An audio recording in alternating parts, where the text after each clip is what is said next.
Olá a todos e a todas! Olá, olá! Você está aqui no seu DNA, aulas que eu faço aqui com vocês para que você tenha o domínio nas análises e interpretações de dados genéticos e também, obviamente, desenvolver outras habilidades que vão além simplesmente de você ficar apertando botões e tudo mais. Então, eu sou a Natácia e hoje a gente vai conversar sobre algumas dúvidas que vocês me enviaram, tá bom?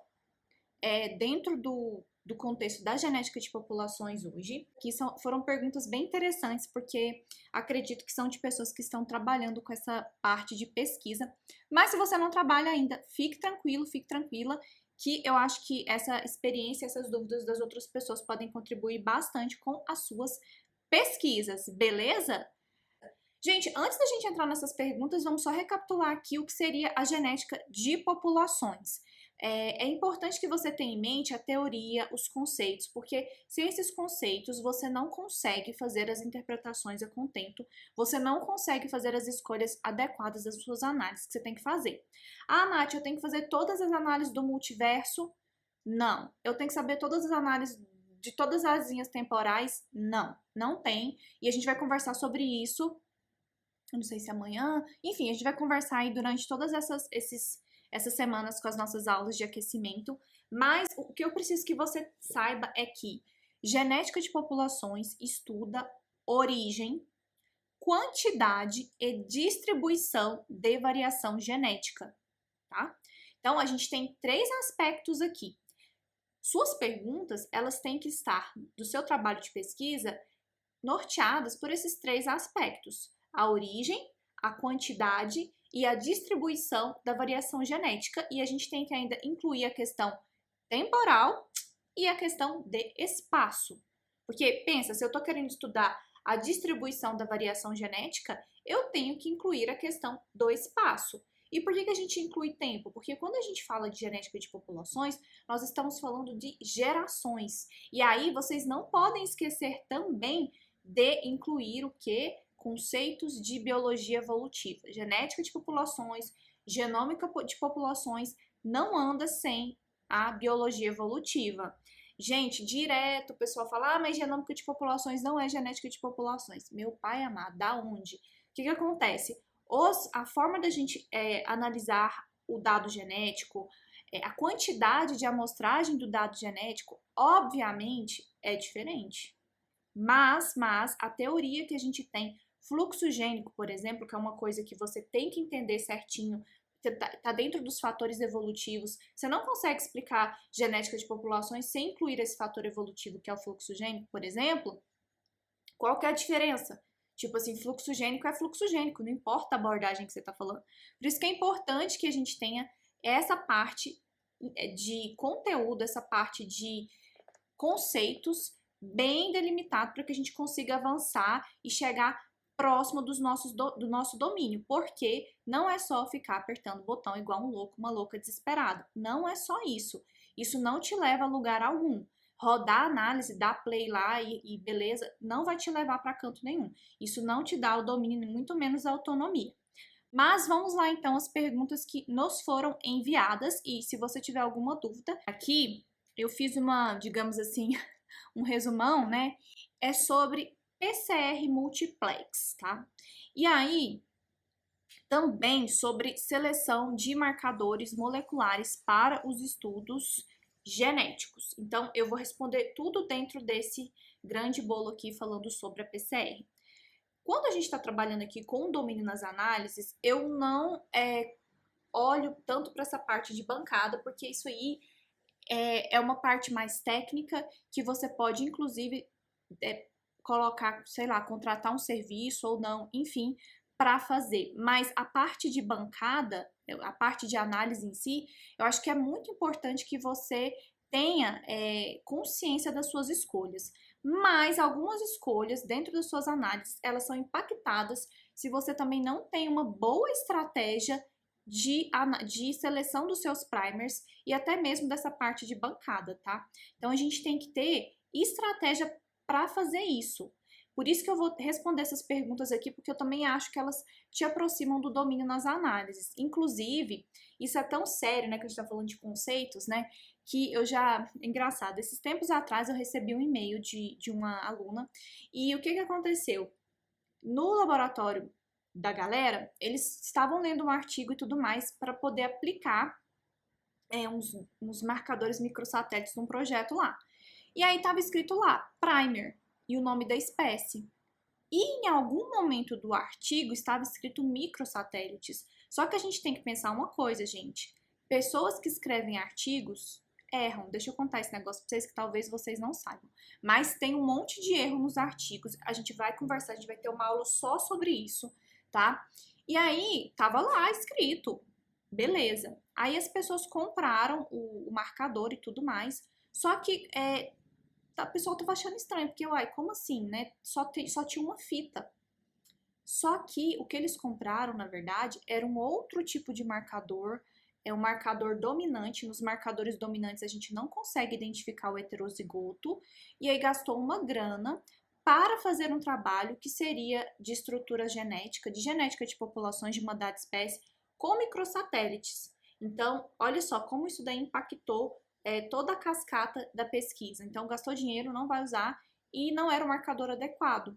Por quê? Porque não conseguiu identificar que aquele tipo de primer que estava lá não era um primer microsatélite. Logo, se a pesquisa for conduzida com esse outro tipo de marcador, as perguntas têm que ser modificadas, tá?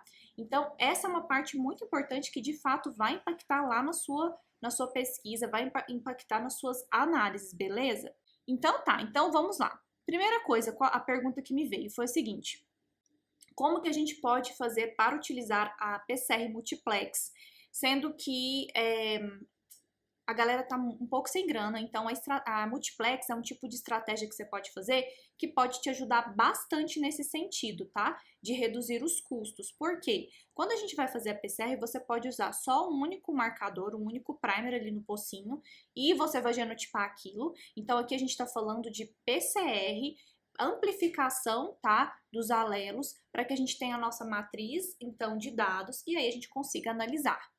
Esses dados eles são obtidos a partir da PCR para os microsatélites. Se você utiliza um único marcador, você consegue amplificar, beleza, beleza.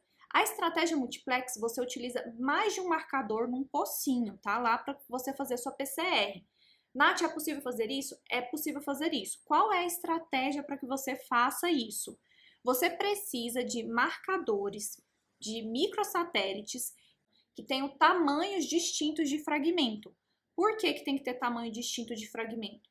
Porque se você tiver um marcador que tem o mesmo tamanho de fragmento, como é que você vai conseguir separar isso certinho? Entendeu? Então, a ideia é que a gente consiga selecionar, então, marcadores que tenham tamanhos distintos, e aí você vai colocar esses marcadores que têm tamanhos distintos no mesmo pocinho.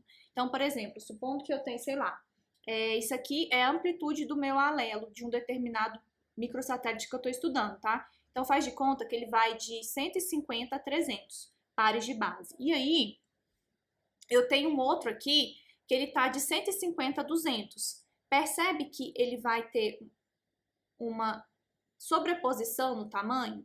Então, não é uma boa estratégia você fazer multiplex com isso. O interessante é você fazer a multiplex com primers que não tem essa sobreposição. Então, faz de conta que esse primer aqui tem amplitude de 150 a 200 e esse aqui de 250 a 330. Então, olha, eu não tenho sobreposição. Essa é uma boa estratégia para você escolher o seu primer para multiplex. Outra coisa é que você coloque fluorescências distintas, tá? Fluorescências distintas. Então, coloque as fluorescências distintas para que você consiga também identificar. Isso vai favorecer muito. Você pode, por exemplo, colocar uma fluorescência verde com uma fluorescência vermelha, e aí você consegue colocar.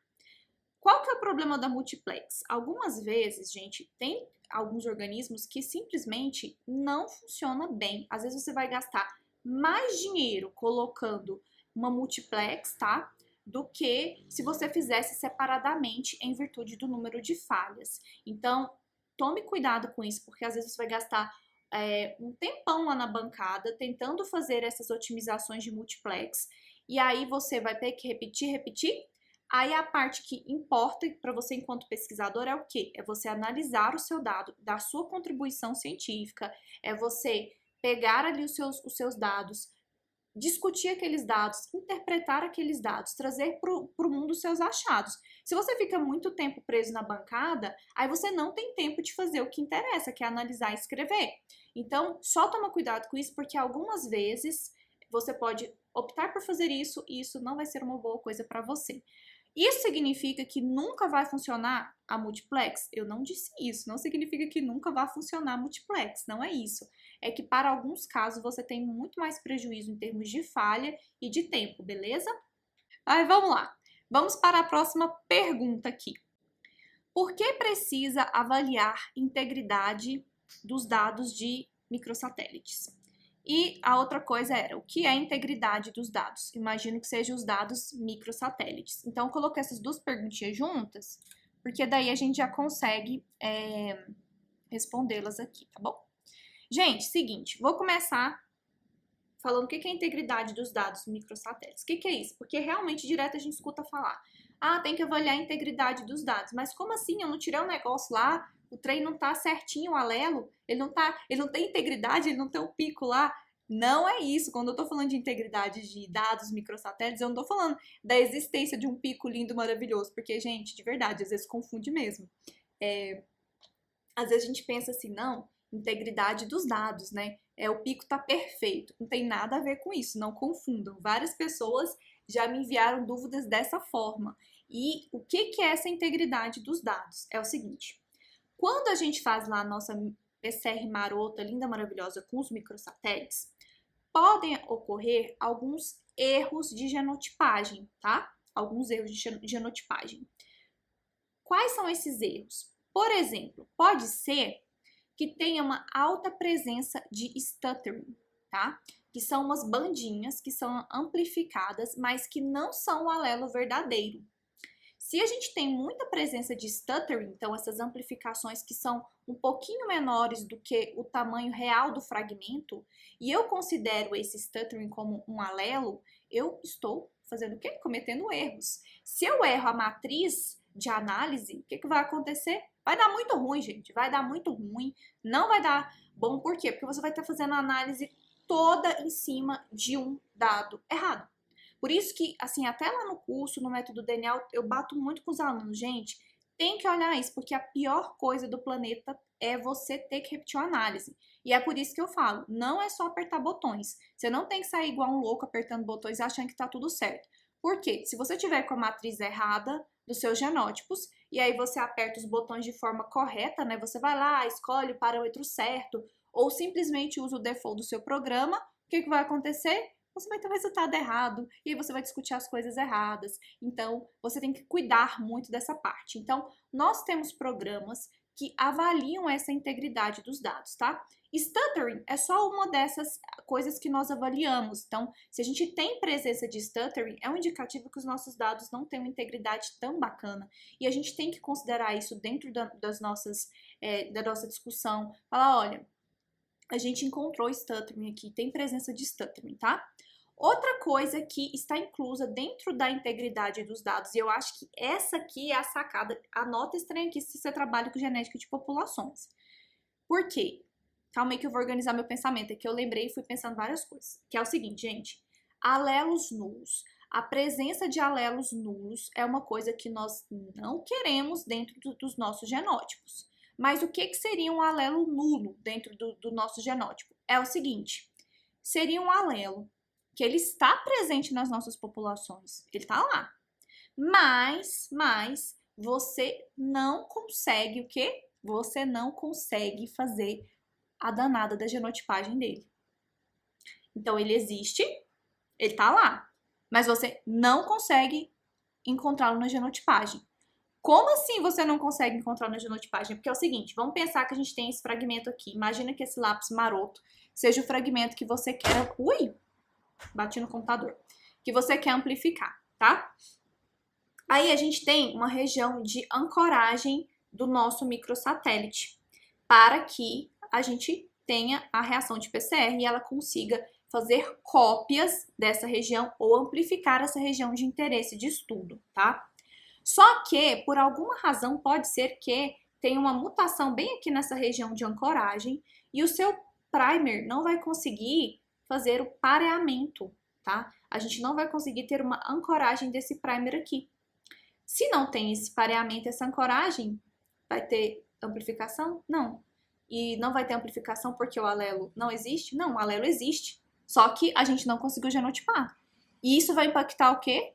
O quê? Vamos ver. Gente, isso vai impactar na diversidade, nas estimativas de diversidade genética. Porque você não vai considerar alelos que existem. Então, por isso que é tão importante a gente avaliar a integridade dos dados. E aí você pode pensar assim, tá, mas e se por acaso o meu dado tem alelo nulo? O que eu vou fazer? Socorro, vou jogar fora, meu Deus. O que eu faço? Não, você não vai jogar fora. Você vai pegar seu dado lindo, maravilhoso e vai... Não tão lindo assim, né? Tô brincando. É porque acontece, gente, nas melhores famílias. Você vai pegar sua planilha de genótipos e vai fazer uma análise num programa que chama Frina, que eu não vejo ninguém fazendo isso aqui no Brasil. Vai fazer. O que é esse trem desse Frina? Frina é um programa que ele avalia o impacto dos alelos nulos. Então, você pode verificar se tem alelo nulo ou não, estimar isso. Ah, encontrei que tem alelo nulo. Aí você pega e parte para essa análise nesse programa Frina. Aí o programa Frina vai falar assim para você, olha, a partir da análise estatística que eles têm, que é o método INA, ENA, enfim, isso aí depois é papo para outro momento. Aí ele vai falar, olha, é o seguinte, você aqui com esses alelos nulos deu uma interferência aqui na sua diferenciação genética. Então, a presença dos alelos nulos interferiu aqui nos seus resultados, nas suas interpretações. Ou você pode desconsiderar a presença desses alelos nulos, que é o que a gente quer muito ver quando a gente faz essa análise, né? Tipo assim, olha, os alelos nulos, eles efetivamente não fizeram nenhuma diferença aí na sua análise. Pode usar esse conjunto de dados, tá bom? Então, esses dois aspectos aqui eu quis trazer para vocês, beleza? E eu acho que eu consegui responder. Então, por que a gente precisa avaliar essa integridade dos dados microsatélites e o que é a integridade dos dados microsatélites? Claro que tem, a gente fala de perda de alelos, alelo dropout, então, o alelo nulo, o stuttering, tudo isso, tá? São aspectos que você precisa considerar quando você está avaliando integridade dos dados. Deixa eu ver se eu me esqueci de mais alguma coisa. Acredito que nesse primeiro momento não. E nunca esquecer de verificar esse impacto. Isso é muito importante mesmo, tá? Beleza, deixa eu dar uma olhadinha aqui nas perguntas aqui que tinha vindo. Ah, tá. Gente, aqui do YouTube, o Vitor perguntou, é possível fazer uma análise filogeográfica apenas com dados disponíveis no NCBI? Cara, essa pergunta é perfeita, gosto muito dela. Seguinte, Vitor, é possível, tá? É possível, porém, você precisa verificar se tem um N suficiente. Uma coisa que você pode fazer é o seguinte, porque tem que tomar muito cuidado com a questão do plágio, essas coisas assim, quando a gente pega de lá, sabe? Então, o que você pode fazer é uma outra proposta investigativa. Por exemplo, geralmente os trabalhos de genética de populações mais antigos, tá?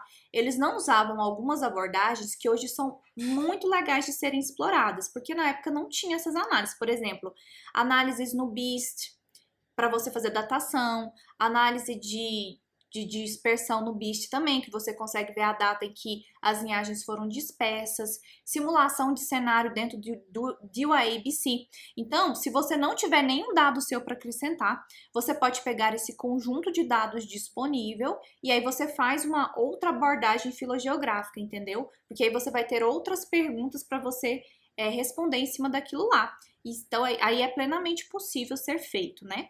Outra coisa legal é assim, se você tiver condições de pelo menos ter um pouquinho do material, seria o melhor dos mundos. Mas se não tiver, tenta fazer dessa forma, tá? Você pega, então, e elabora perguntas diferentes do artigo original, outras perguntas, outras abordagens, e aí você pode plenamente utilizar esses dados. Inclusive, eu tô agora... A gente submeteu um artigo na Journal of Biogeography, que a gente fez isso. Assim, a gente tinha um pouco de dado, de sequências de uma pererequinha, e a gente foi no GeneBank e pegou mais dessas sequências e adicionou dentro do nosso trabalho. beleza? Super tranquilo. A Milena perguntou: pode ocorrer com frequência a presença de alelos nulos em primers espécie específico? Milena, o que acontece? Isso depende muito da espécie que você está trabalhando, tá? Por exemplo, algumas espécies elas têm um genoma altamente conservado, tá? Como algumas espécies de palmeiras, por exemplo, tá? Então, nesse caso, muito provavelmente você não vai ter um problema com a presença de alelos nulos. Mas pode ser que você trabalhe com uma espécie específica e aí você tenha. Só que tudo isso depende muito da biologia da espécie. O negócio é fazer realmente a análise. Geralmente, alelo nulo a gente sempre acaba encontrando. A questão mais preocupante é o impacto desses alelos nulos. A gente encontra muito mais alelo nulo, por exemplo, quando você trabalha com transferibilidade de microsatélites, né? Que é o que a gente gosta muito de fazer também, para a gente reduzir os nossos custos de trabalho. Então, nós pegamos ali marcadores microsatélites que são desenvolvidos para outras espécies, preferencialmente que sejam filogeneticamente próximas, né? E a gente tenta amplificar esse microsatélite e tenta, com essa transferência, genotipar essas populações. Mas, basicamente, depende, então, respondendo a sua pergunta, né? Se a gente tem uma frequência, se pode ocorrer, então, com frequência a presença de alelos nulos para primers microsatélites em espécies específicos, é que você considere a biologia, né? Se a taxa de mutação desse genoma dessa espécie é alto ou é baixo. Se for baixo, então, geralmente a tendência a ter mutação é menor, então provavelmente você não vai encontrar. Se for muito alta, a gente pode já esperar um pouquinho de alelos nulos ali dentro, tá? Se ficou alguma dúvida, pode mandar, viu? Obrigada, Vitor e Milena, pelas perguntas. Joana, usando o microchecker, conseguimos aferir a integridade dos locos microsatélites como no Frina? Olha só, o microchecker é um programa que você vai usar primeiro para verificar se você tem a presença dos alelos nulos, a presença de stuttering, tá? Essa é a primeira fase. Depois você vai usar o Frina para que você veja qual é a amplitude desse problema, vamos assim dizer, tá? Então, é isso. O Frina não é a mesma coisa do microchecker. O microchecker, ele verifica, tem ou não tem. O Frina, ele vai verificar essa amplitude, o impacto da presença dos alelos nulos, tá bom? É isso. Obrigada, Joana. Vamos lá. A pergunta que... Deixa eu ver. Quais dados estatísticos utilizo para saber se a população está em equilíbrio? Imagino quais análises estatísticas. Eu coloquei aqui a perguntinha que eu já tinha copiado antes lá do Insta, que eu tinha aberto a caixinha de pergunta. Então, eu quero falar para vocês o seguinte: a gente tem que tomar muito cuidado com essa parte aqui, tá? Eu imagino que aqui seria quais análises estatísticas, tá? Então, tem uma análise dentro de um programa de GNIX que eu gosto bastante, tem tutorial do GNIX aqui. O GNIX é um programa que você consegue abrir no próprio Excel. Então, ele tem um plugin, e aí dentro do Excel você consegue fazer as suas análises lá, gerar gráficos, tipo, se você tiver com pressa, sabe aquele momento assim que você tá, meu Deus, eu preciso submeter um resumo, eu tenho que fazer um relatório, e aí você precisa de uma análise rápida de NIX. É muito legal para isso. Não sou muito fã de todas as análises que tem lá, mas é um programa que é tipo assim, uma mão na roda para você utilizar. E lá a gente tem o Q quadrado para equilíbrio de Hardy-Weinberg, tá? Você pode utilizar.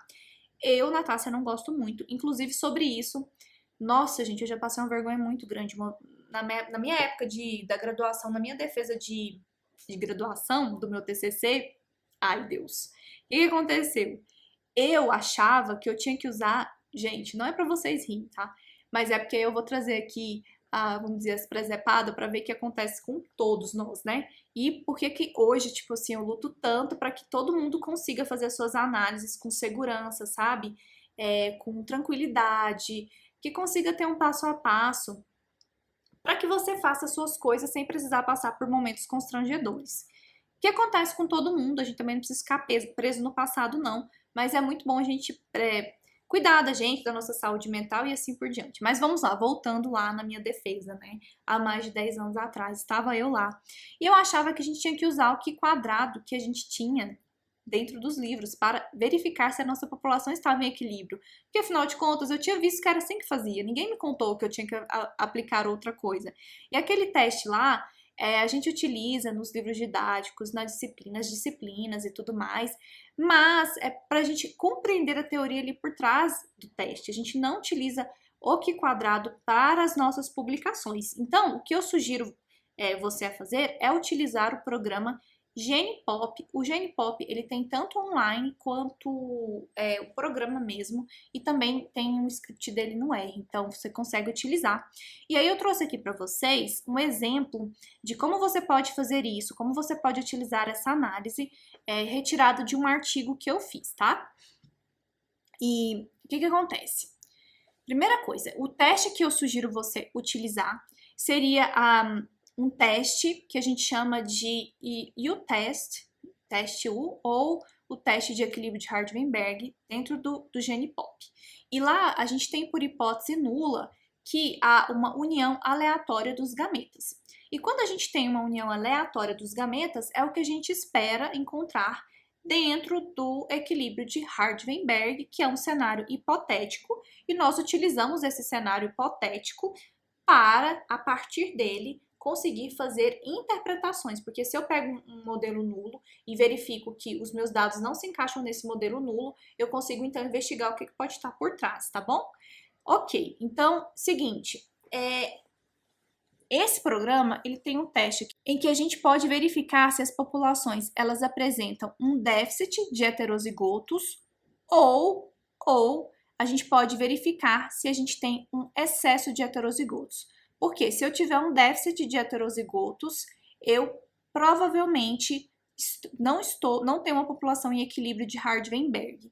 E é isso que esse programa faz. Então, ele dá o p-valor para você, em cima dessa hipótese nula, né, de associação aleatória dos gametas, dos alelos, e aí então a gente tem se a identificação das populações, se elas estão em equilíbrio de Hardt-Weinberg ou não a partir disso.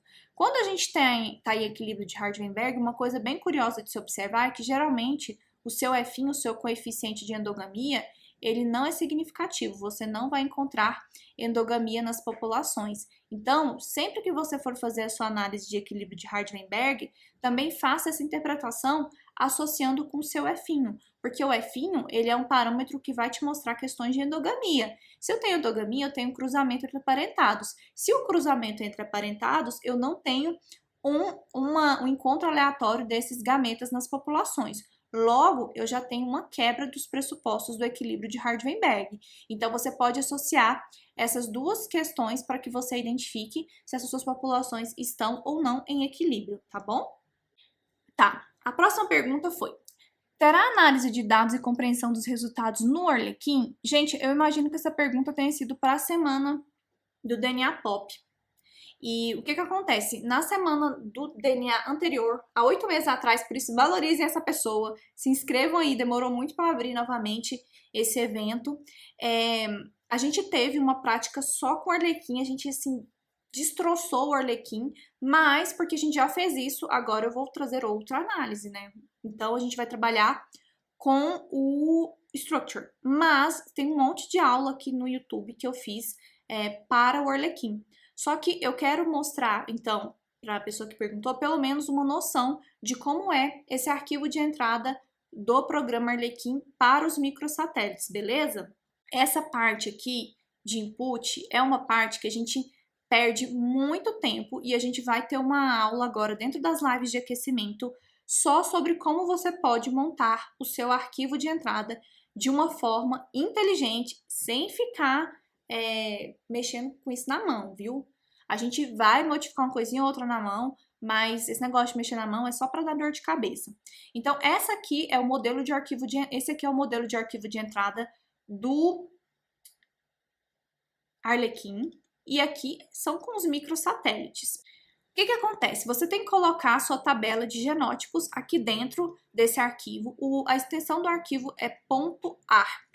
Então, o Arlequim consegue ler a extensão do arquivo .arp. A extensão do arquivo, para quem nunca trabalhou com isso, é como se fosse o seu CPF. Então, você chega num lugar, dá seu CPF e a pessoa identifica que é você.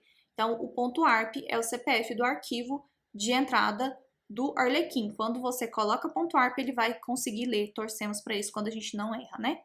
Então, aqui, quando você começa a trabalhar com esse tipo de arquivo, você precisa colocar qual que é o tipo de arquivo que você está trabalhando. No nosso caso de exemplo aqui são os microsatélites. NB samples é o número de populações. Dica, e é o que eu falo também lá para os meninos do método DNA. Pega tudo quanto é tipo de modelo de input. Lá a gente tem nas aulas os modelos de input certinho, porque isso daqui já ajuda muito você a facilitar as suas análises. Então, você consegue ter muito mais facilidade, não só em executar a análise, mas em questão de tempo. Então, seleciona os modelos de input, busca modelos de input que você vai utilizar. O Arlequim é um programa, assim, basicamente que é mandatório, não importa o que você está analisando, se é genômica, se é genética, se é filogeografia, você precisa analisar, não é que você precisa, mas eu indico fortemente que você analise com o Arlequim, porque daí você consegue estimar aqui as diversidades, tá? Dentro das análises que o Xcopher disponibiliza para a gente, que é o desenvolvedor do software. Então, a gente coloca aqui na frente de tipo de dado genotípico, número 1, porque aí eu vou falar que isso aqui é um dado genotípico, então, de organismo diploide.